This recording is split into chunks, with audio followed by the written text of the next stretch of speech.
You know, with the spooky season here and Halloween approaching, I couldn't help but thinking back to before streaming, before TikTok, before you could binge anything with a push of a button, back to a time when Halloween lived on your television.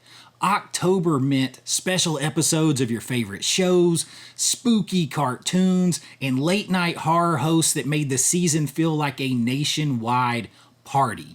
So, tonight, we are deep diving into the golden age of Halloween on your TV. From The Great Pumpkin to Buffy the Vampire Slayer, from the Treehouse of Horror to Elvira and Joe Bob Briggs, we are going to be up all night. So, grab yourself some candy. This is Chase with AV Pop Culture, and we are headed back to when Halloween haunted the airwaves.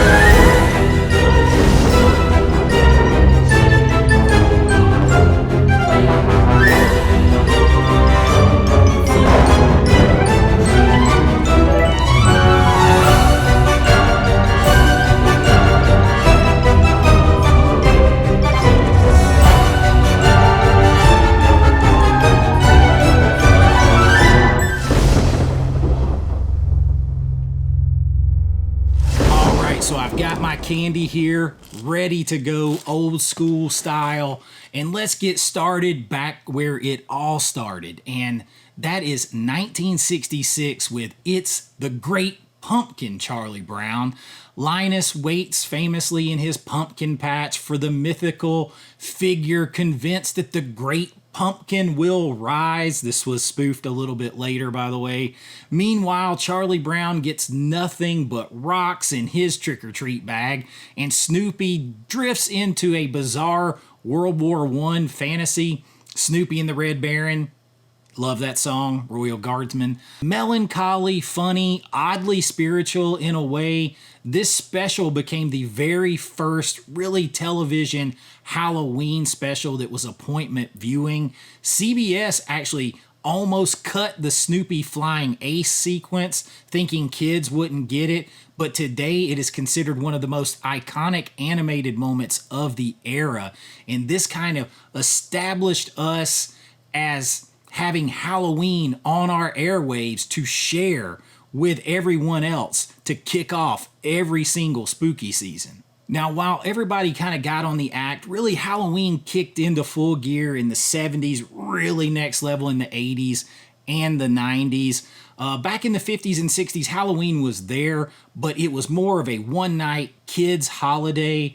It was really the Great Pumpkin Charlie Brown that kind of expanded it into a family thing, but in the 80s it kicked up another notch, and nobody did special Halloween episodes like Roseanne. Roseanne turned the holiday into a full-blown sitcom tradition. In season 2's Boo, the family tries to outprank each other with severed heads and sinks, fake stabbings, all that kind of stuff. It kind of really elevates in there. But by season 4, Roseanne and Dan started having elaborate haunted houses. The cast loved doing these episodes, and they actually fought to keep the tradition alive every season. So Roseanne's Halloween run gave us 9 spooky Halloween episodes that balanced perfectly the blue-collar laughs with the genuine scares, and it is still thought of as one of the best sitcoms to do Halloween episodes ever, and that really got underway in the 80s, and it was appointment television to be shared with your friends and neighbors and community across the country. But in the mid-80s, we also had some great animated cartoon classics, including Garfield's Halloween Adventure from 1985.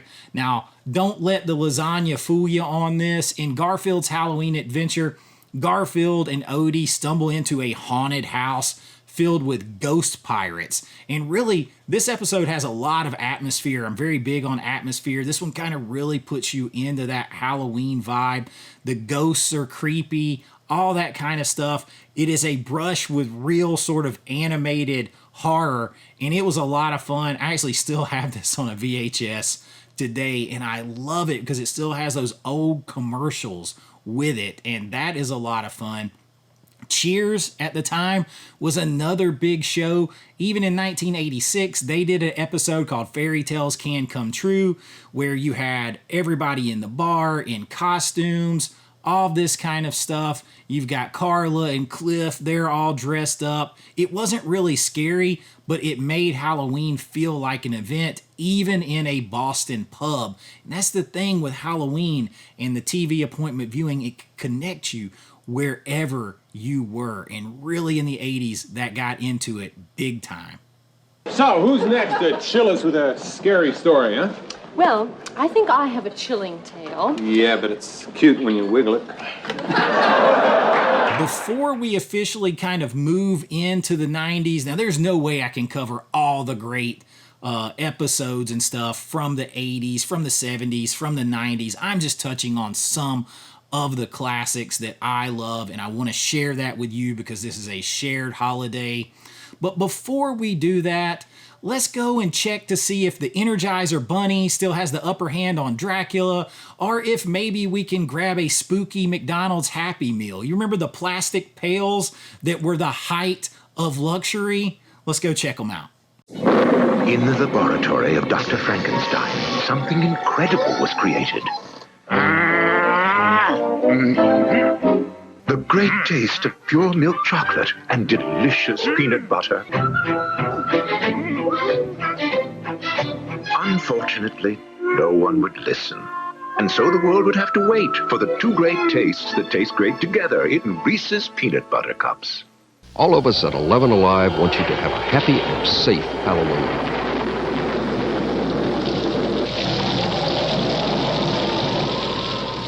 And now we are back from a few words from our sponsors. But you got to love the 80s Halloween commercials, the 90s Halloween commercials.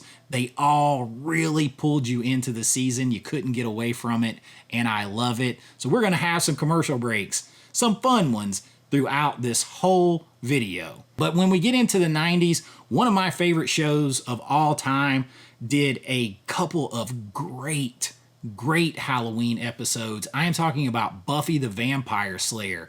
And that was already a genre horror cult show, so it kind of fit in with Halloween, but they went all in when it came to Halloween, and they made you feel that Halloween spirit. Starting right in the second season, they had an episode that was titled, appropriately enough, Halloween. Now, you've got to have guts to call something Halloween, knowing that John Carpenter's Halloween is out there. But Buffy wasn't just content with pumpkins and candy. Halloween meant all kinds of extra danger in Sunnydale. As a cursed costume shop spell transformed everybody who bought costumes from there into whatever they were dressed as. So Buffy loses her powers and becomes a helpless noblewoman. Xander becomes a soldier. Willow, an actual ghost. The episode gave fans a whole new angle on the Slayer's vulnerability, and they actually played off some things that were established in that episode for like the next 6 years. So it wasn't just a standalone. They incorporated Halloween into the whole mythos of their show. That's how important Halloween was in these Halloween specials. Now, they did another one in season 4 called Fear Itself, where the Scooby Gang, as they came to be called, explored a frat house where everyone's worst fears comes true. Oz, who's a werewolf, is afraid he can't control it. Xander fears being invisible to his friends. Buffy fears being abandoned. And all of that is created by a fear demon who literally can fit in the palm of your hand. That's the joke. Perfect kind of storytelling when you come to Buffy the Vampire Slayer. Equal parts chilling and hilarious. It was so much fun, and it wrapped you into Halloween, but nothing like maybe the GOAT when it comes to Halloween episodes of shows, and that is The Simpsons Treehouse of Horror. Now, I am an unapologetically huge Simpsons fan. This show started when I was in like elementary or middle school, I can't remember, but in 1990, October of 1990, The Simpsons kicked off the Treehouse of Horror, turning anthology parody into an annual event. This is still one of my favorite episodes because you have 3 mini horror tales. You have The Raven, which is read by James Earl Jones in just pitch perfect voice. You have the To Serve Man episode of Twilight Zone, where you introduce Kang and Kodos, and you have a piece of the anthology that is based on the Amityville Horror, and you gotta love that, with maybe just a little bit of Poltergeist thrown in. But for kids and adults, because the offbeat humor of The Simpsons that kind of goes above the kid's head, it brought families together to enjoy this. It was spooky and atmospheric, but it was still Simpsons fun. 30 some odd years later, they are still going on with it, and you would quote this at school for weeks. I mean, don't have a cow, man. Don't lay a finger on my butterfinger. Oh, I hate Halloween. This was where it all started. There's some of my favorite episodes. There's no way I can even get into them all. I love the spoof of Dracula, Bram Stoker's Dracula, Bart Simpson's Dracula. There's so many. There is a spoof of The Great Pumpkin, Charlie Brown. So much. You looked forward to it every season. But as the years went by and we started to lose a little bit of that, they started to move the episodes after Halloween to fit the programming calendar of baseball and everything else, and it just lost a lot of magic, and it's never been able to regain it. But those original episodes, maybe the first 10 or 15 years, are absolutely Halloween in a 30-minute episode. And while The Simpsons might have been great and Buffy might have been one of my favorites, there were countless other shows. Like I said, I can't name them all. You had Are You Afraid of the Dark and Goosebumps, and of course Tales from the Crypt and the Crypt Keeper, that awesome intro on that. They all got into the Halloween fun. And even other shows that didn't have specific Halloween episodes, like The X-Files, they found some episodes like Home that was later banned, kind of, and they kind of put them on right at the Halloween season, so they were kind of unofficial Halloween episodes without the branding. Even the original Star Trek back in the day, they had an episode they aired around Halloween where they went to a planet that basically looked like a living, breathing Hammer film. And that is totally awesome, because even the networks realized, if we don't have an episode that is just for Halloween, let's put something on here that fits with the season. And that just shows that everyone was kind of in on the fun of Halloween. And in on the fun of Halloween, you can't forget the advertisers. So don't go anywhere, boys and ghouls, because coming up next, the horror hosts who made Halloween an all-night party. But first, let's check in with Count Chocula, maybe Boo Berry, I don't know, Pizza Hut. Let's see what's going on out there in commercial land. Roll it. Oh, I do enjoy an evening with a little light entertainment. But when your video heads get dirty, you lose your picture. Not a pretty sight. New Polaroid video cassettes. Get the picture? So watch your kids turn into the creatures they really are with new Pa's Halloween makeup kits. Tales. The most fun you'll ever have. Being scared. Creep show. Rated R. Now playing at a theater near you. All right, we are back with the horror hosts with the mosts, and it probably starts with Elvira. Cassandra Peterson's Elvira reigned supreme in the 80s with her movie Macabre. Her Halloween specials were can't miss TV. Me, my brother, my dad, we were not going to miss Elvira. She hosted B movies that we all know and love, cult films like Attack of the Killer Tomatoes, Night of the Living Dead, all on Halloween episodes, and had those double features. She delivered the puns that were sharper than vampire fangs. She didn't just host movies. She was the embodiment of Halloween. And she began turning up in everything, like Halloween beer ads, calendars, even a Bally pinball machine that was Elvira and Halloween themed. She became synonymous with the holiday, and she is to this day. Elvira is an icon coming right out of the 80s, and she pulled so many people together to have fun watching a lot of cult horror films that they maybe otherwise would have missed, and that pulled you right into the Halloween season. But she was not the only one, because one of my favorites, Joe Bob Briggs, hit the scene in the early 90s with Monstervision on TNT. host Joe Bob Briggs on the Monster Club.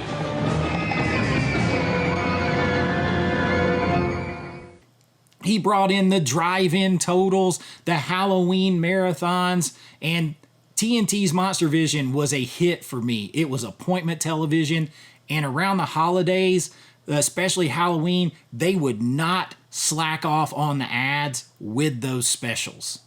For 2 nights, darkness sets in. And evil has a new prince of darkness. All right, ready? This is not reality! This Halloween weekend, TNT gives you a movie lineup guaranteed to scare you stiff. Joe Bob Briggs hosts Hollywood Halloween all weekend long, beginning with Carrie, Saturday at 8 p.m., and ending with the Halloween premiere of In the Mouth of Madness, Halloween night on TNT. You gotta love it. They leaned into the holidays. The networks did, the advertisers did, all of that stuff. It helped bring that monoculture that I've talked about before together. We were all experiencing this together, and that made it so much more special. But his drive-in totals, I've actually done some on the channel. I love it so much. We would break down everything from deaths to nudity to explosions, how many gallons of blood were used, all of that. He would have Halloween episodes. Like he had one particular Halloween episode where he showed Texas Chainsaw Massacre 2, love it, Halloween 2, Phantasm 2, so he went 2 all the way, and he would drop trivia on you like a blood-soaked professor. He still does it to this day, and audiences, especially around Halloween, shared that communal experience of being there with Joe Bob and getting those drive-in totals of our favorite horror films. Meanwhile, over on the USA Network, we had Rhonda Shear's Up All Night, and forever I will hear that in my head because we were all there to experience it together. And she served as the late night, camp double feature hostess for Halloween weekends. I remember specifically episodes where she did like Slumber Party Massacre and the Sorority Babes and the Slime Bowl-orama. Rhonda's playful commentary, her sexy outfits, she would come out in underwear and have like Jason sitting on the bed or carving pumpkins or whatever. She made even the cheesiest movies feel like part of the Halloween fun, and it just sucked you in. I mean, nothing better. You got some pizza, you got some Coke, you got some snacks or whatever, and you were watching Rhonda Shear Up All Night on a Friday night. Life was good. It didn't get any better. That extended some to the local hosts, like Sven Gulli was a big one. You had a lot of them, and they brought the local flavor to it all. But again, it was this shared thing. I could get Sven Gulli here nowadays, and that's cool, but it's old episodes. And back then, if you couldn't get the big hosts, you had your local ones to fill in the gap or addition to it, and that just doubled the Halloween fun. Now, if you are still with us, that is a good thing, because next we are going to see what killed the Halloween TV special. I think you might have an idea. But first, a word from, I don't know, whoever I can find. Maybe a spooky haunt, some scary candy, Big League Chew, anybody? I don't know. Maybe just have a Coke and a smile. But don't touch that dial, because we're coming right back. Count Chocula and Frankenberry coming your way. How about a monster for breakfast today? One of these free wax lips, fangs, or mustaches. They just uncover the real you. I'd give you another one, but I'm not that kind of girl. So, nobody's perfect. Wednesday at 8 on Channel 11. Now, unfortunately, with the rise of streaming and all of that kind of stuff, as I have gone over quite a bit, we'll get to that later, these things started to change. We started to lose some of the things that we love, some of the things that brought us together, some of the things that made Halloween television and Halloween so special. So by the early 2000s, Halloween specials began to really vanish, and appointment viewing kind of gave way first to maybe some DVRs like the old TiVo and things like that. And then the big beast came. It was streaming and social media, and networks stopped investing in spooky seasonal episodes. There were some shows that tried and had great episodes. Friends gave us the one with the Halloween party where Ross shows up dressed Sputnik and Chandler wears a giant pink bunny suit. Monica's throwing a Halloween party that spirals into ridiculousness.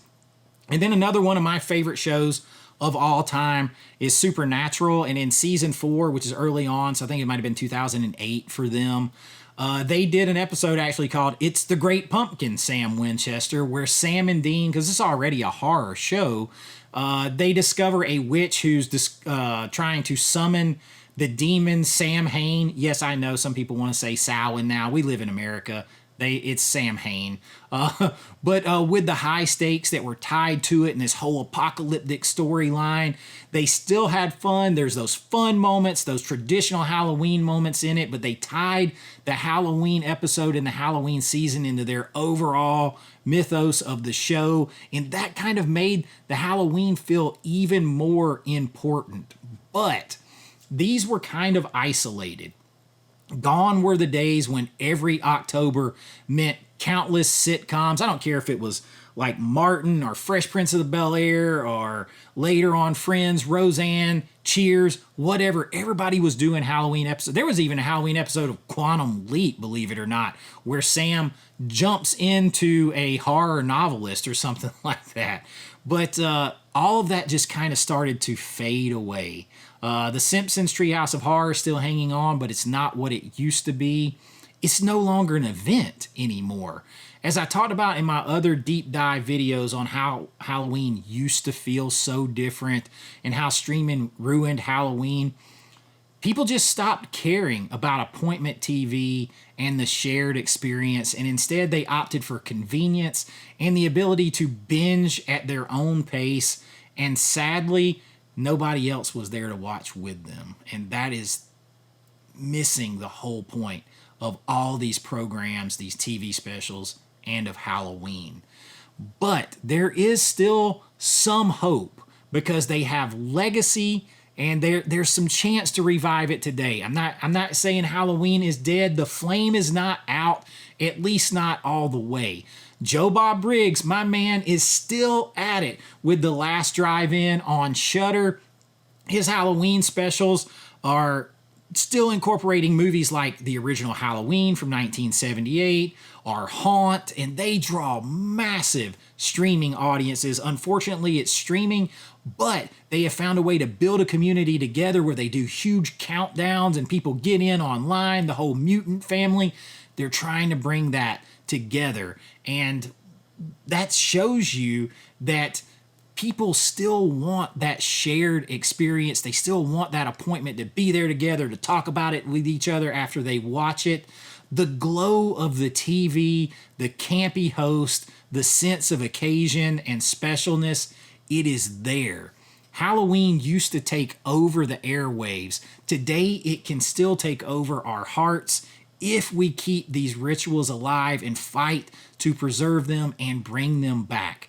Don't trade everything that is special, and don't trade all of the fun and magic of the holidays for personalization and convenience. It is more important now than ever that we find the things that bring us together and share them with each other. I cannot stress how important that is for all of us. So this October, maybe, just maybe, revisit Charlie Brown, cue up an old Treehouse of Horror, dig out an old VHS of Elvira, make an appointment to check out Joe Bob Briggs, because once upon a time, Halloween didn't just haunt your neighborhood, it haunted your TV and your imagination. And if you ask me, that's one ghost worth keeping around. So until next time, keep your pumpkins lit, your remotes close, and turn on the porch lights and step back out into the dark. I'm Chase with AV Pop Culture, and I'll see you real soon. Bye-bye. Happy haunting. I know.